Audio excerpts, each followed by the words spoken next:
আমার মাঝে মাঝে দুঃখ লাগে এই দেশে যারা শাসক আছে, আহারে আপনারা কি দুর্ভাগা, কত মানুষের দোয়া পেতে পারেন, কত মানুষের মুখে হাসি ফোটাতে পারেন। এই মানুষের দোয়া, মানুষের মুখে হাসি ফোটানো, মানুষের বুকের শান্তি, এইগুলির চেয়ে ধন সম্পদ, প্রতিপত্তি, অহমিকা, এগুলি ইম্পর্টেন্ট কিভাবে? ওর চেহারাটা দেখলে আমার কাছে ফাউল ফাউল মনে হয়। তার চেহারাটা দেখলেও মনে হয় হয়তো কিচ্ছু জানে না, তার ভিতরে এত বড় শয়তানি। আর ভারতের দালাল এই দেশটারে মানে সাইলেন্টভাবে দেখে দিছে, যা বাংলাদেশের মানুষের সাথে সাইলেন্টভাবে নিমুখারামি করছে। বাংলাদেশের মানুষ বিশ্বাস করে তারা বসাইছিল। এই দালাল, ভারতের দালাল 18 মাসে বাংলাদেশের 18 টাকার কাজ করে নাই।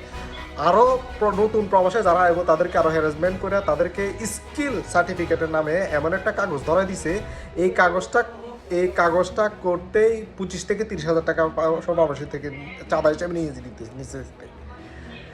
আরও কত হয়রানি, এই ডিস্ট্রিক্টে যাও, ওই ডিস্ট্রিক্টে যাও, ওই ডিস্ট্রিক্টে যাও, এমন হয়রানি করে দিছে প্রবাসীদেরকে। এই প্রবাসীরা রমজান মাসও তারে অভিশাপ দিব, তা মরার আগ পর্যন্ত প্রবাসীরা তাদেরকে অভিশাপ দিব। সে এমন একটা কাজ করে দিছে এই মাদার বোর্ডে।